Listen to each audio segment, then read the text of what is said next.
Hello, happy Cyber Monday, everybody. I'm Scott Paul. I am the president of the Alliance for American Manufacturing.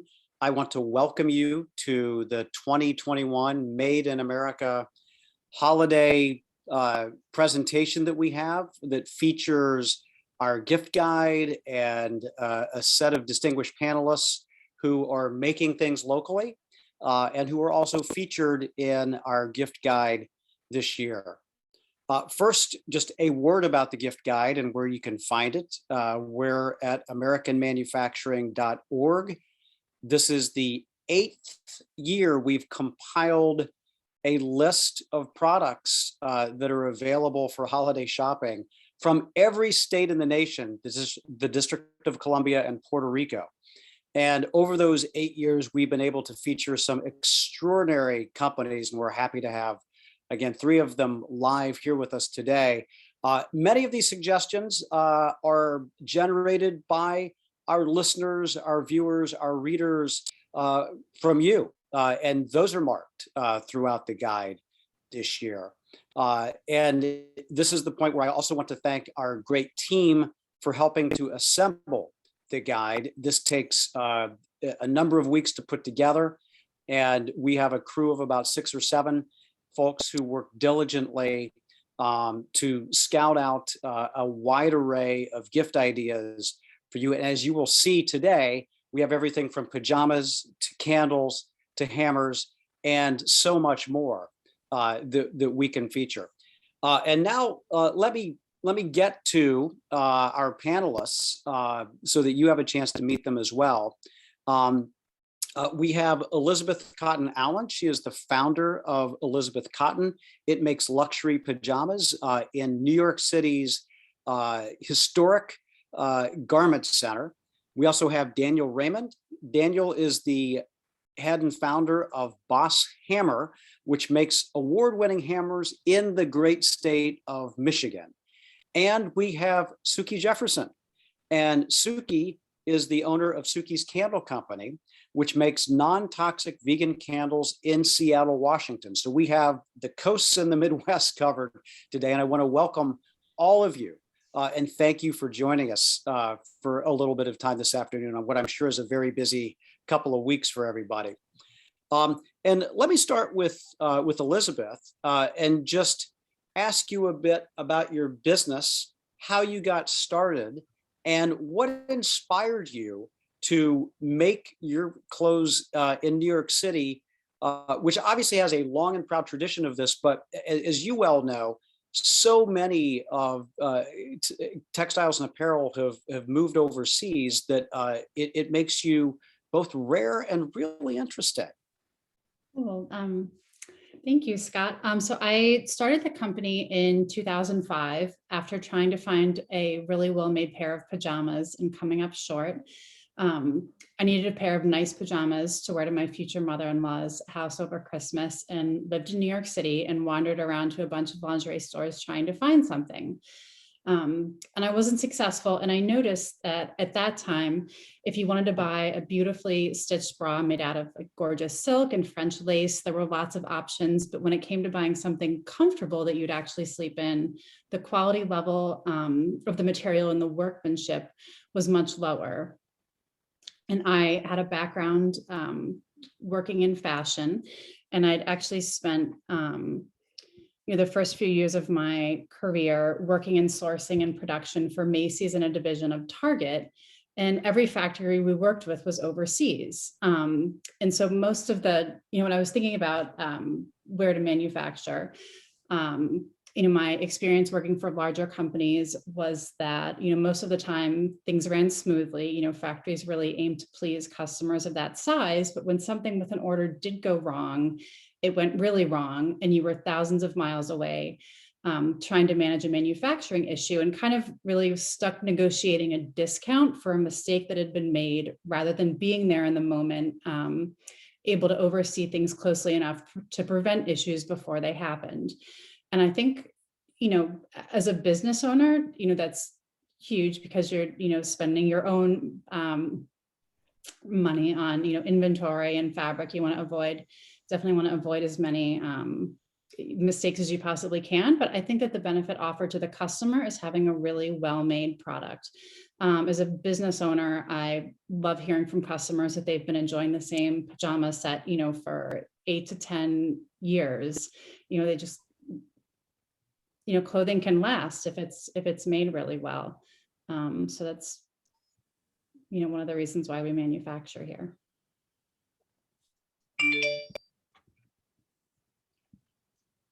Thank you so much, Elizabeth. I'll come and follow up with you in a minute or two. Wanted to get to Daniel. So Daniel, you're in Michigan. You founded Boss Hammer.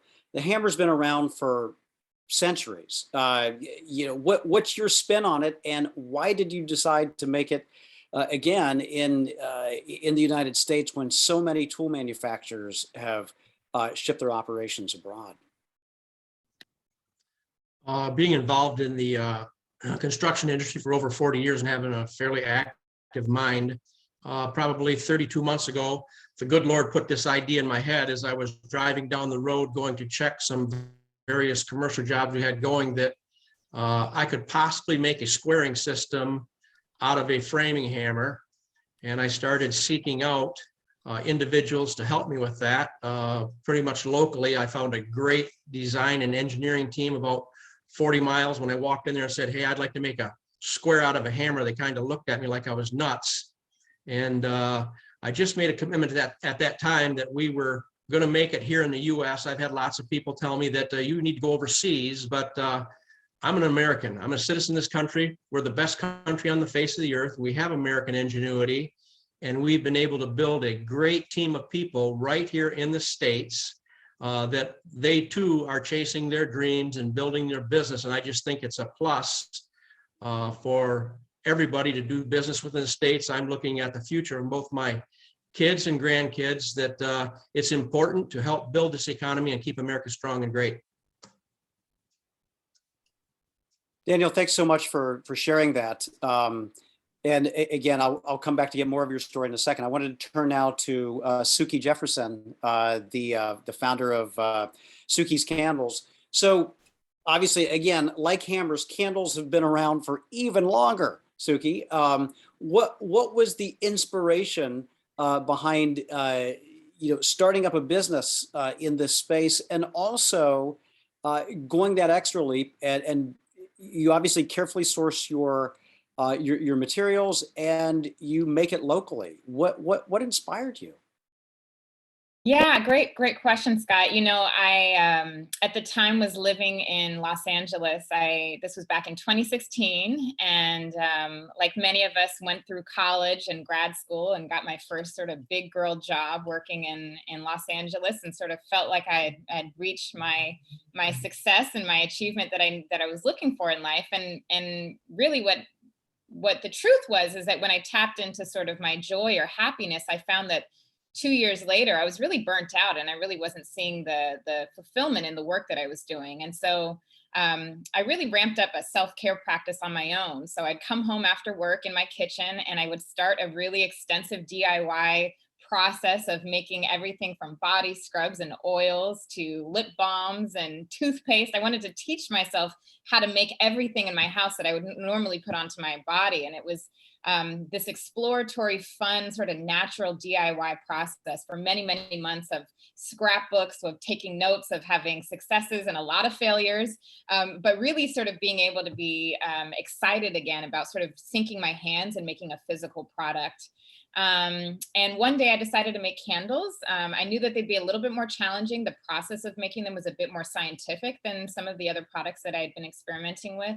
I made myself totally self-taught, had no idea what I was doing, took no classes, but just gave it a try. And I went into work the next day, was so excited to share with friends and families, like, burn this candle. And they're looking at me like, what did you do last night? Who just makes candles on their own? But I got really excited about it. And it sort of became this experimental thing where I wanted to continue perfecting this craft and refining what I was doing and perfecting the scent and figuring out the right wicks and the right placement and how to get the right aroma to come out of the candle. And 5 years later, we're in 13 different stores now. We're selling across the country, and we produce here locally in the Pacific Northwest. It's important to me. I think like some of the other folks, like both Daniel and Elizabeth touched on, there's a sense of pride and gratification for being able to source something locally, build a community around what you're providing, being able to hire locally, and seeing sort of the ripple effects of that, so that your community, particularly being here from the Pacific Northwest, people really like knowing that something's made within a certain radius within their region. I think that's important to them. It's, the reduction of the carbon footprint for getting materials to you is important to me. So every step of the process with what we produce is really intentional. We're really deliberate about all of the ingredients being non-toxic, being something that's safe to burn in someone's home. That's really important to me, particularly with the elderly or the young. We hear all these stories about people that get headaches or have allergy when they're burning candles at home. So, I took the time to build the business in a really slow and beautiful and deliberate way. And it meant that I was able to be intentional about not only our ingredients, but how and where we're sourcing our materials as well. Thank you so much for sharing that, Sukie. I'm grateful to know about that. And again, I will follow up you with in a second. I wanted to share with our viewers an interview that I recently had with Mark Andel. And Mark is the founder of something called the Made in America store. And his background was in welding and fabrication. His family had been in it for a couple of generations. And he also decided to take matters into his own hand and have a retail and online store that sold only American-made products. And it was a bit of a quixotic journey, but Mark made it. He's been in business for a decade now. It's thriving. And I'll ask our viewers to take a quick look at this interview. I had a chance to catch up with Mark just before Thanksgiving. A great honor to welcome Mark Andel. He is the founder of the Made in America store. Hey, Mark, great to see you. Hey, great to see you, Scott. I'm wondering, for our listeners who aren't familiar with the history behind the Made in America store and how you got into it, if you could share. We opened April 3rd, 2010. It was a day between Good Friday and Easter, and it was real neat.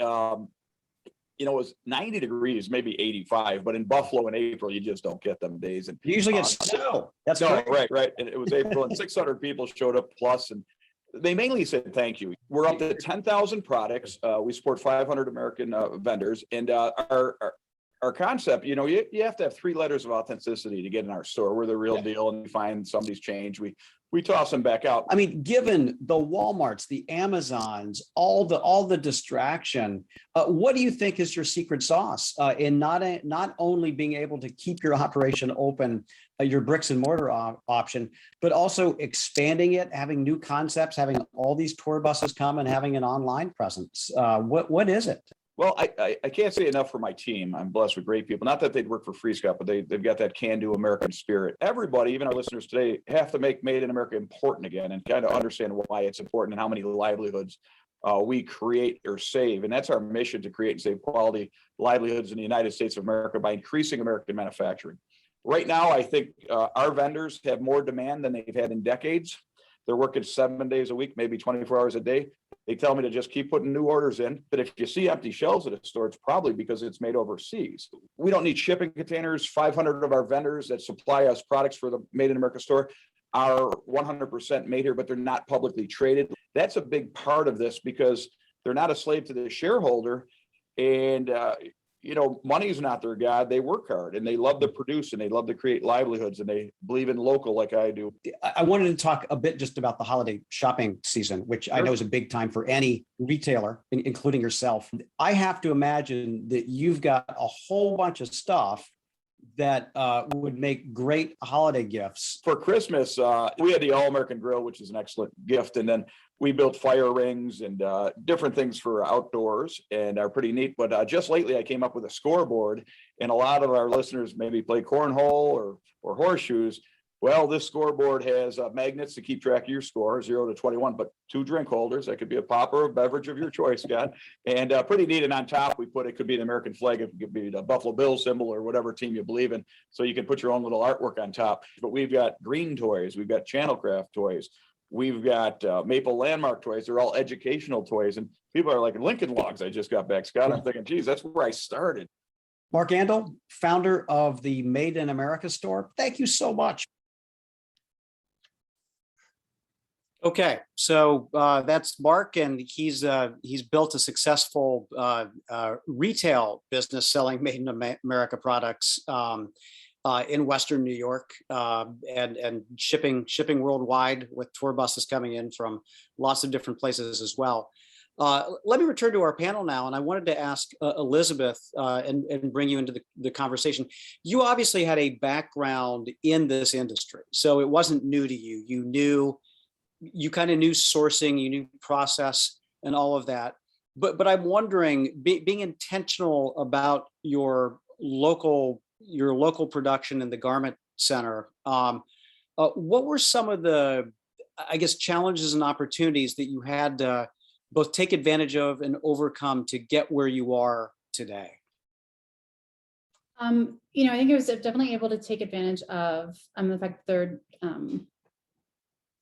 were so many great factories in the garment district that could produce a quality garment. I mean, they just they do a wonderful job at sort of what they do is high-end small batch production, and so I'm grateful to be close to the garment district. I mean, I think that the biggest challenge I faced over the years has been sort of the lack of different options. So I have an amazing factory I've worked with for 18 out of the last 20 years. They, they do a beautiful job, and I'm lucky to work with them. But if for some reason something, happened to that factory, I don't have a list of, 20 other domestic manufacturers who would do just as great of a job. It's challenging. The base has shrunk then of Correct. the ecosystem for clothing manufacturing then a bit. So Correct. and one follow-up, just given that this is the holiday shopping season, I have to imagine it's a pretty important time for your business as well. And I'm wondering if you find you're able to differentiate yourself with your with both the fact that it's a high quality luxury brand and that it's made in New York City. Oh yes, definitely. I mean, I think that you offer something special to customers. It's not, I don't know that it always has a broad appeal. Like, there are going to be plenty of consumers who, are more purchasing things based upon, price point, and aren't concerned with goods are manufactured. But definitely, I think when you are intentional with where you're manufacturing and you're making it, like whether it's small batch production in Seattle or, doing, production in the garment district, like there are going to be niche groups of customers who are moved by that and who find that means something to them. Absolutely, and that's certainly some of the response that we hear from consumers. Is that, yeah, there's a segment that will go get fast fashion at a low price, but there's also, I think, an increasing segment that either looks for sustainability or looks at the long-term cost of ownership of a product rather than having to swap something out every year or two, and is making that choice, which is beneficial. Before I ask another question of Daniel, I wanted to let our viewers know that you can ask questions of the panelists too. You just need to plop them into the chat section, and we'll get to as many of them as we can as we move forward with the program. So Daniel, I wanted to ask you because one complaint I've heard from domestic makers of tools and other products is that there are a lot of knockoffs and a lot of piracy that happen. And I'm wondering if you have concerns about protecting the innovation that you've created there in Michigan. Yes, I do have concerns. We haven't experienced that as of this time. I think the patent attorneys that we have involved have done a good job, but you do hear stories of people pirating ideas and bringing them in from overseas. So along with that, I think that one thing that I'm curious about is that how are you able to differentiate your product? Obviously, there's the design component and the fact that it has measurement tools on it as well. But given given kind of some made in China hammers or what have you that probably come at a lower price point, what are you able to tell retailers or others who are looking at your products about why there should be some customer appeal for them? First and foremost, we hit on the idea that the fact that this is American made, and that does appeal to most all tradesmen out there. And this is a performance hammer that we do have here. It's beautifully made. We were able to enter the titanium hammer market, and there's really only a couple of other players in that market, and we've been able to expand our distribution points. So people are finding this very appealing, and we've had a great response to the product. That's fantastic to hear. And I'm wondering, were you able to stand up your own facility, or do you contract with a manufacturer there in Michigan, Daniel? We have different components that are made in other facilities, and we put the product together in our warehouse. The titanium heads are made in Detroit, Michigan. The steel heads are also made in Michigan. Then we have hickory handles that come out of Loudon, Tennessee. We've got poly fiberglass handles that come out of Bay City, Michigan. And all these components arrive at our warehouse where we do the fixturing, making sure these things are square and engraved properly right here in the facility. Well, that's fantastic. And I know, look, tools are a year-round thing. People get them when they need them, basically. But I'm wondering if you see a bump during this last quarter as well, the holiday shopping season. There's no doubt the holidays have helped, but we've seen a tremendous increase throughout the last year. We opened for business May 15th of 2020 during the pandemic, and we've just seen great growth. So we expect it to continue. We've had great inquiries from people both here in the States and overseas looking for distributorships. Well, that's great news. And so you think that you're poised for better things. Do you think it's a combination of the quality of your product and also an increasing awareness that perhaps that investing in American-made products it makes some sense given what we've gone through with the pandemic and some of these other challenges that we've faced?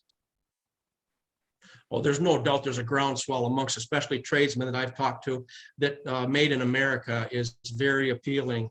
Most people will look at a product that's made here and are willing to pay a little bit more for it. It doesn't give us the right to go out there and charge a lot more, but I'm convinced that we can make better products here for a little bit more money, and people definitely like that. Thank you for sharing that, Daniel. And so Sukie, back to you. I'm wondering, because you said that you started as a do-it-yourselfer, and kind of self-care, do-it-yourself. Found this. I'm wondering, as you set out to produce these candles and to sell them in more than a dozen stores now, and you continue to grow. What were the biggest challenges that you faced when you were trying to scale and market and get your candles into into stores other than kind of direct selling? Yeah, it's such a good question. I think as we continue to grow, you experience new challenges each year, and the challenges of last year are not the challenges you face this year. I think in the beginning, and this is for anyone who's listening in, who's thinking about maybe starting something, I think my challenge in the beginning was trusting that there was enough space in the market for my product. You know, when you start out and you're like, there's candles everywhere. Why would someone want my candle? What makes them different? And then also sort of trusting your vision and your voice with the brand. So trusting that you have a message, trusting your aesthetic, trusting the creativity of how you want your brand to be visualized. And once that was, you know, I got so many opinions in the beginning. People had all kind of ideas about, you know, different products and colors and different dyes that I could add, or different little ingredients I could sprinkle on the top, and adding in little crystals and gems, and all these ideas that were great, but really weren't my thing. You know, that really wasn't what made me tick. So it took a while to really sort of block out the noise and the enthusiasm from your peers and your network of this kind of cool candle that you should create, and just really making something that feels good and that feels right for you. And I think whenever it's authentic, that really comes across to other small business owners. So it's really a ripple effect of me being able to produce something and then provide a really beautiful, valuable product to some of these local stores that are excited about sourcing locally. So when they carry our candles on their shelves, they can really tell the story that this is a local made product from someone who's from the neighborhood, who's from the Pacific Northwest, self-taught, self-made, self-funded. We're totally independent. And yeah, and I think, you know, I think the challenges that we're facing now as we're scaling is supply chain stuff, like everyone else is struggling with, you know, and that continues to be a challenge, particularly as you choose to source everything locally. I have my inbox is bombarded with options to source outside of the country, you know, and I could have taken that step years ago and maybe have the volume there, or maybe been able to change some of my cost of production, you know, and more favorably. But there is a real beauty in maintaining relationships with your vendors and being able to tell your customer that every single item, I mean, if I look at this candle this is one of our large double wick candles. I mean, every aspect of what we're producing, from the label to the wax, to the cotton wicks, to the jars that contain, everything is sourced locally. So I think having a commitment to that means that you just might have to jump through a few more a few more loops and a few more barriers as you're sort of navigating that. But it really does feel like there is this renaissance and this reemergence of demand and excitement and enthusiasm for local makers that feels really exciting. It's such an exciting time to be a maker, because you feel that there's this, you know, I remember as a kid, like back in again, I'm dating myself, but in the 80s and growing up, you know, you really felt like when you bought something that it lasted forever, you know, whether it was a toaster oven or if it was a pair of jeans, you felt like there was this quality where things really lasted a while. And I think we kind of lost our way over the years. You know, we sort of, as a country, we sort of lost our way with sourcing really high quality products. So it's really nice to see that there's this sort of shift, or this reemergence and this renaissance towards supporting craftsmanship and local makers, this artisanal sort of slower production style where we really take pride in what we're doing. And I think the customers, like Daniel mentioned, they'll be willing to pay and maybe even wait a little bit longer for the production for those quality high products to arrive at their doorstep. Yeah, I just want to interject for a second. I completely agree with you. And I've always thought one of the natural extensions of kind of the locavore, first of, you know, the farm to table restaurants were goods as well. And obviously you see that in farmers markets or craft fairs or what have you, but even beyond that at a different scale, kind of the scale that all of you are at, that there are opportunities there and that there will be more attention paid to that as well. And Sukie, another thing that struck me was talking about how you have had these sourcing opportunities, which I'm sure come at you all the time. Like you can get this China or any other country at a fraction of the cost, perhaps. You obviously sacrifice quality, a lot of other things, and your original intent. You know, Mark Andel, in my conversation with him, I think recounted that he sources thousands of products from the U.S. Not a single one of those is made by a publicly traded company, because at the end of the day, they're about not only making money, but about making the most money that they possibly can. And they obviously sacrifice some other values there. Mm-hmm. One more question that came in, Sukie, particularly for you, was from Jennifer Drudge, who says, your candles look incredible. I am online shopping as I watch and I'm excited to purchase. for a neighbor who makes products here. What is your most popular selling scent? Oh, that's an easy one. Hi, Jennifer. Hands down, for 2 years in a row, no budging, has been our Seattle fir. It's a really beautiful, sort of outdoorsy pine sort of scented candle that both men and women sort of love equally. And no matter what other products I bring on, it is just staying at the top spot. So we produce those both, and I have the larger size and then our travel size tins as well that we produce them in, and hands down. And yeah, every time we do a farmer's market, online, it just, could also be I'm from Seattle, so people know that if I had to put my name on the product in my hometown, it better be good. But yeah, we actually just we're working on a collaboration with the Seahawks right now, which is pretty exciting. And they pretty quickly narrowed down from our full collection of 20 cents. They pretty quickly narrowed down on the Seattle fir being the one that they decided to go with. So it's a no-brainer. It's an incredible scent. That sounds fantastic. It certainly sounds a lot better than kind of like locker room aesthetic as well. So That's right. I'm sure it will make their locker room a much more bearable place for folks. Good luck with that. So we have another question that comes in, and I'll turn to Elizabeth first, and then ask Daniel, and then Sukie to weigh in on this from Megan Hasse. What's one thing you wish the government would do to help manufacturers like you? And I obviously think that means local manufacturers or those who are seeking to make things in the US. Elizabeth, anything come to mind?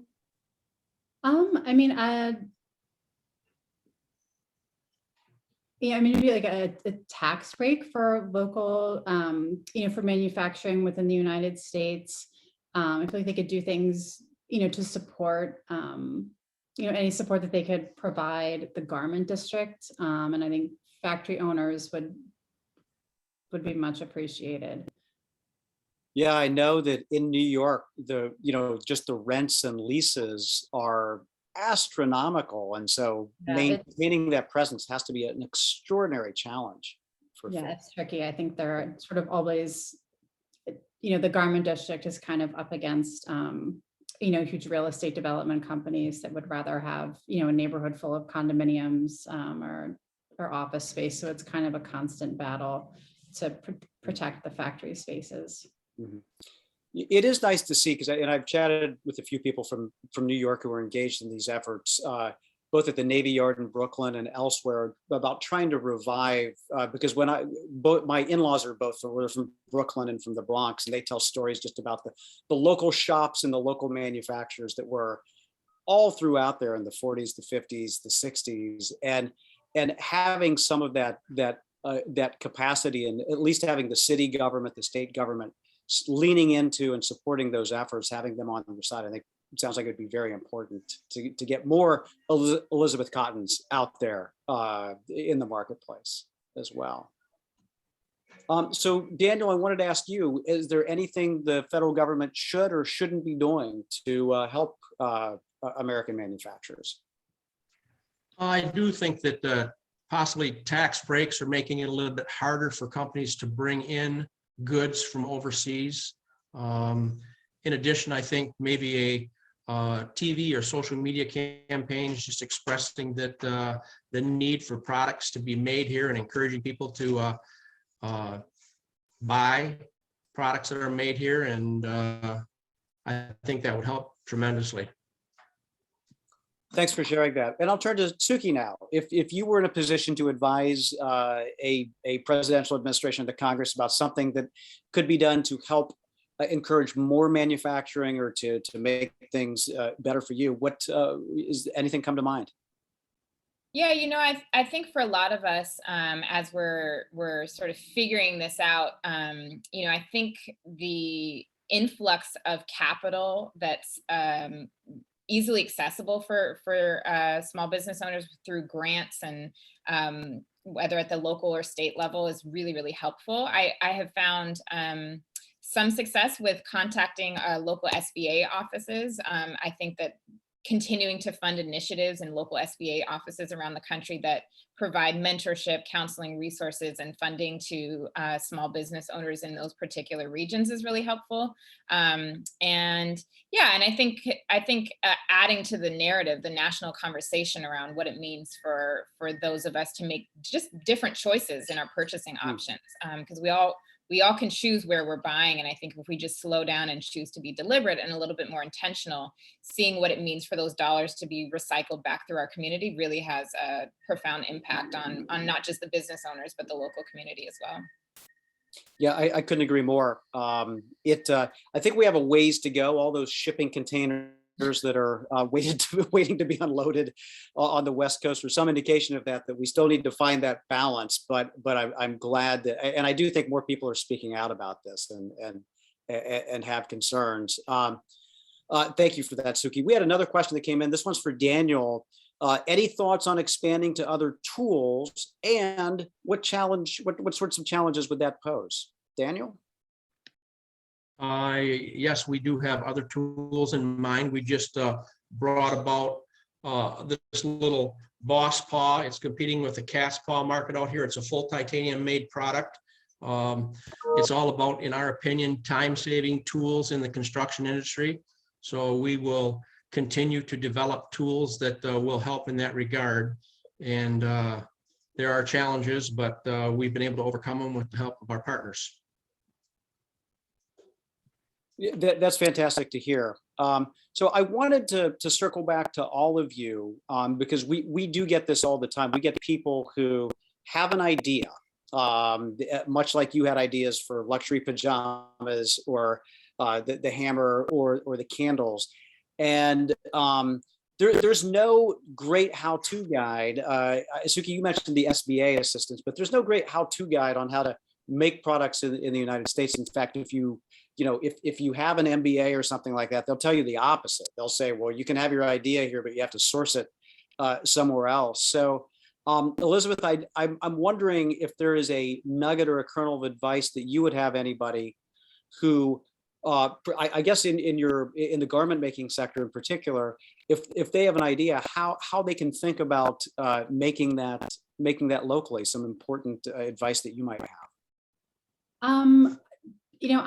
I'll say that I was pleasantly surprised when I started out how helpful other designers were in terms of, providing advice and, sharing information they knew about factories. I think that people who elect to manufacture in the United States are usually pretty excited about, anyone else who wants to support that effort, and they're happy to share their experience. So I would say that if anyone is interested in starting manufacturing in the US, that they just shouldn't hesitate to reach out to other companies that are doing the same thing, because I found other people have always been really enthusiastic about sharing the knowledge they have about how to make things here. That makes a great deal of sense. It reminds me of someone who's going to be in an endurance contest, like a marathon or a long swim. And usually others are excited to tell them how they can prepare for it so that they can be successful in that venture, because it's a small squad of folks that kind of does that. I think that's fantastic advice. And it sounds like you and others also want to pay it forward as well, that you were that you were mentored in some way, and that was valuable. Well, yeah, definitely. We all, want to keep the factories as busy as possible, sort of like a rising tide. The rising tide raises all ships. So I think people are always happy to talk. Indeed. So Daniel, how about you? You are someone who turned an idea into into actually bringing a product to market with some scale. What advice would you have for someone who had an idea and wanted to do the same thing? Don't ever be afraid to dream and chase those dreams. And by and large, most Americans are willing to help you and give you good advice. I've received some great advice from people just in asking, who do you know that might be able to do this? And eventually I would find that person. And don't ever give up. There's been a lot of pitfalls in developing this hammer, but just get up every day, make good decisions, and continue to pursue your dreams, and you can do it here. Fantastic advice. Thank you, Daniel. Suki, how about yourself? Any words of wisdom for someone who has an idea or a passion, who has been a do-it-yourselfer and then wants to make a product and bring it to market? Yeah, I didn't go to school for this. I think a lot of us didn't, in my network, we were driven by our why, or sort of like our passion behind it. So I think it's really important, whatever you do decide to produce, it does have to be locked into some type of passion, because the number of hours that you'll put in trying to bring this into life, it shouldn't feel like work. And that's how I knew I'd sort of locked into something that I had alignment with, because I was excited to do it.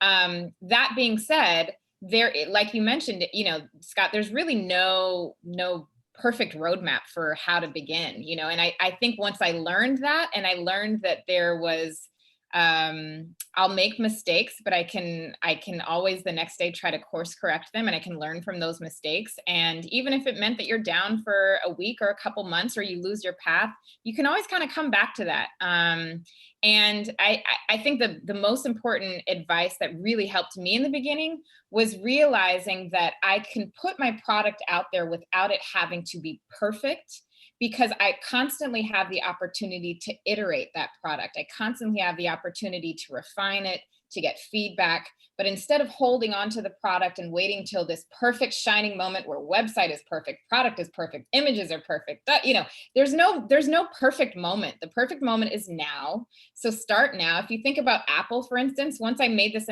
connection, it was so helpful for me. If you think about Apple, that produces all of our iPhones, they constantly put out products that always need refining. There's updates, they recall stuff, they're always tweaking things, but they're in the market and they're live and they're getting that feedback from their customers. And they're also, more importantly, getting the revenue and the sales. So just start. There's no perfect way. I think, like Daniel said, just start. None of us really know what we're doing. I think that's the big secret in entrepreneurship. Nobody really knows what they're doing, and that's what they don't tell you. And once you can kind of choose to not take yourself so seriously, and know that even your mistakes, that there's value in them, that people want to see others living their fullest potential. And when you tap into a product or a lifestyle or a service that's connected to your path, I think people celebrate that, and doors open for you accordingly. Yeah, Suki, thank you for sharing that. And it strikes me that in all three of your cases, you were able to do some of that iteration that's a lot harder to do if you're contracting with somebody in 10 time zones away. Possibly with a language barrier and a lot of other contracts they have to fill, where you can iterate that design or that process or that fabric, and get it right. And having that local, like where you could just go down the street to it, or just within the state, has to make a great deal of difference in your efficiency, your ability to adapt. Yeah. So a couple more questions have come in. We have one to all of the panelists. Does anyone have a favorite American-made product of their own? What American-made products stand out to you? And I'll throw that open to anybody who wants to share. I'll say that I have a KitchenAid mixer that we use all of the time. And it's sort of a big appliance, and one you maybe wouldn't assume was made in the United States, but I think they're all made in Ohio. Thank you for sharing that. Same. It's a great product, and yeah, they're made in Ohio. It's one of those things that you still see. That's fantastic. Thanks so much, Elizabeth, for sharing that. Daniel or Suki, anything come to mind? Nothing comes to mind. Go ahead, Daniel. Go ahead. Well, that's good. Go. Oh, my answer is a little tough, because I'm in a cohort with a handful of other women entrepreneurs that have launched brands that are thriving. So they are all produced locally, and a lot of them are in the one of the brands is called Skin News. And she's based out of LA, and she makes incredible body wellness products. And I'm a big fan of her work. And then I also fan out on other candle makers that I know that have inspired me over the years too. So there's a lot of other candle makers within the industry that I know are hiring locally and that produce locally, that I celebrate their work as well. Oh, that's great. Thank you for sharing that. Daniel? One of our competitors, I'll give a shout out to Estwing. I have a lot of respect for them. They've been in the hammer industry for a long time, and they do a real good job. And, you know, you see a lot of them around the construction sites. So that comes to mind, Estwing Hammer. That's great. No, thank you for sharing that. And thank you for the question that came in. And then one last question. I'll again leave this open-ended. So do any of you work with or have a relationship with your local manufacturing extension partnership specifically? It could be called something different in New York City than it is in Michigan or in the state of Washington. Not quite. I know, Sukie, you said that did you have some contact with the Small Business Administration locally?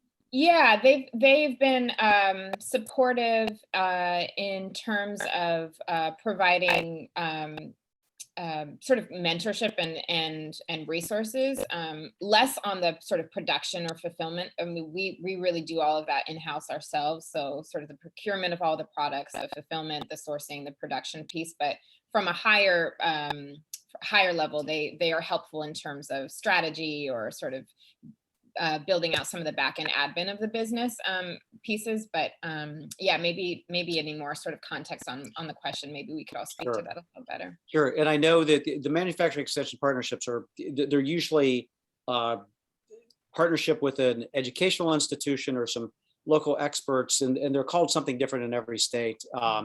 But they're able to provide some services for small and mid-sized manufacturers, just in terms of how to do HR, how to do innovation, you know, how to improving factory processes, and it's unfortunately under-resourced and not as widely known, I think, probably as the agricultural extension partnership, which is well known in the agricultural community. But there are some good ones out there, and specifically, I think we do know the folks in Washington and Michigan and New York, but they have you know, that's another unique set of challenges, is that the United States traditionally hasn't done a lot to help spur on new manufacturing in this country. Although I do think that there's more of that happening now, and there's certainly more of a consensus that would be a good thing to do. So before I let all of you go, I want to thank you for your time, obviously. I want to thank you for sharing your stories. I do think that they're inspiring, both for consumers as well as for nascent makers who are out there, to give them a path forward. And I just wanted to ask you very quickly, in case our viewers are interested, what the easiest way is for people to find your products. Obviously, they can go to our gift guide, but where would you send them? And I'll start with Elizabeth, and then I'll ask Daniel and Sukie to do the same. Okay. Well, thank you, Scott, for having me. And all of our products are available online, and the website is elizabethcotton.com. Thank you, Elizabeth. Appreciate that. Daniel? On our website, bosshammerco.com, and we're getting a presence throughout the nation. So you can check our distributorship locator map, and maybe they are located near you also. That's great. Thank you, Daniel. And Sukie, how about you? Yep, pretty easy. It's named after me, just like Elizabeth's company. So Sukis Candle Co, sukiscandlecompany.com. And we also are producing, obviously, here in the Seattle region. So if you're local, you can do an in-store pickup. You can come see our production facility and come meet myself and the girls and the team. We'd love to meet anyone that's here in the local Pacific Northwest area. And otherwise, we're shipping nationally. And we're running a special through the 6th, which we would be happy to offer to any of the folks that are listening today. It's just listed on our website, so they can get a little discount on their first order. Great. Thank you so much for sharing that. And again, Elizabeth, Daniel, and Sukie, thank you for sharing your stories. We covered hammers, candles, luxury pajamas, so much more though. I think the inspiration and the can-do attitude that all of you have, and also just bringing smiles to faces for people who are buying your products, as well as people you're putting to work. Grateful for all of that, and wish you all of the best this holiday shopping season and on into 2022. Thanks so much. Thank you, Scott. Thank you. Thank you. And for you, the audience, thank you so much for joining us. As a reminder, you can find these and lots of other gift ideas on our website at americanmanufacturing.org. I'm Scott Paul, and together we can keep it made in America. Thanks for joining us.